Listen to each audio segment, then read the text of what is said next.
भी कुछ कर लीजिए, कितने भी प्रवचन दे लीजिए, कितनी भी सभाएं दे लीजिए, पिछले 20 साल के इलेक्शन में यह पता चलता है कि नेता कोई सा भी हो, उसको मालूम है कि सबसे सस्ते में बिकता कौन है। इसलिए आप 2 रुपए किलो चावल और 1 महीने की बिजली फ्री में सत्ता में किसी को भी बैठा देते हैं। तब आपको शर्म नहीं आती कि ये जब पूरी दुनिया में जाएगा, लोग कहेंगे वहां चुनाव हुआ था, कोई बिजली फ्री मिलने पे, कोई चावल फ्री मिलने पे, कोई पानी फ्री मिलने पे आप देश की सत्ता सौंप देते हैं। यही कारण था कि अंग्रेजों ने यहां 200 साल तक राज किया। वो चले गए, लेकिन ऐसी पर पार्टी इस देश में है, दिनेश गिरी जी का। और देश में अनेक लोग अपनी इंडिविजुअल कैपेसिटी में, व्यक्तिगत कैपेसिटी में बहुत सारा काम कर रहे हैं। सब अलग अलग काम कर, अलग अलग तरीके के काम। इस पूरी यात्रा का एक ही भाव है, मैं आज तक ये मानता हूं, कोई 4 से 5 लोकसभा चुनाव मेरे पास से देखे, जिस दिन आप मार्केट में बोली लगाने वाले दलाल नेताओं को पैदल कर देंगे,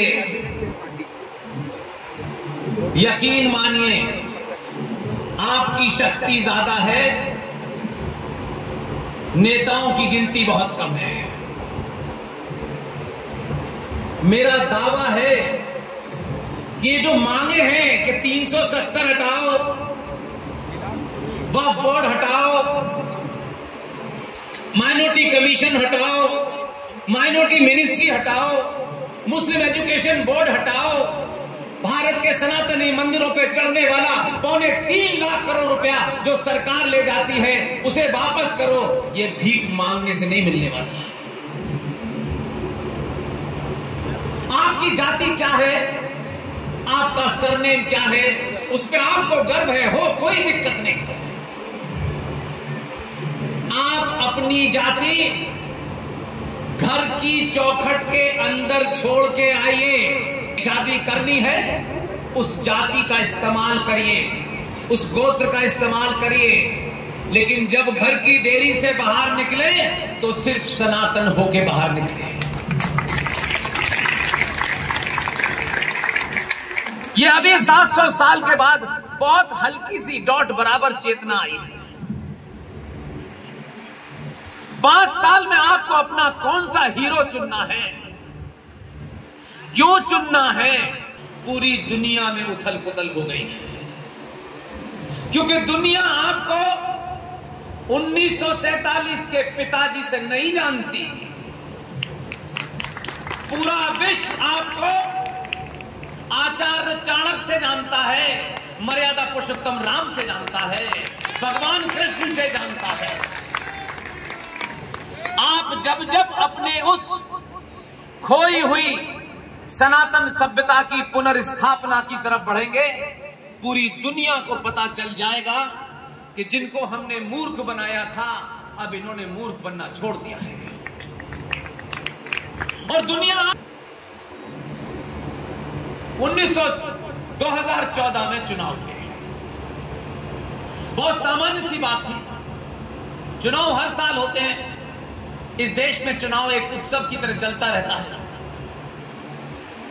मेरा मानना है कि शत्रु अगर ईमानदार है, उसने आपको गुलाम बनाया क्योंकि आप बनने के लिए तैयार थे, लेकिन शत्रु भी आपकी उस शक्ति को जानता है। 140 करोड़ के देश में एक माई का लाल पैदा नहीं हुआ जो इस बात को लिख पाता, क्योंकि ये चीजें आप तक नहीं पहुंचती। 2014 के चुनाव में एक व्यक्ति देश का प्रधानमंत्री बना। आप कह सकते हैं इससे पहले भी बन रहे थे, तो फिर नई बात क्या हो गई? हम बड़े बड़े पत्रकार हैं, मैं भी उसी प्रोफेशन से आया हूं। पत्रकारिता की अपनी बाधाएं हैं, अपने एजेंडे भी हैं, लेकिन 2014 के चुनाव के बाद इस देश के गली से लेकर के राजधानी तक के टेलीविजन पे और रेडियो पे और अखबार में वो बात नहीं लिखी जो इंग्लैंड के एक अखबार ने लिखी है। उन्होंने राज किया, ये एक अलग बात है, लेकिन वो इस बात के लिए ईमानदार था।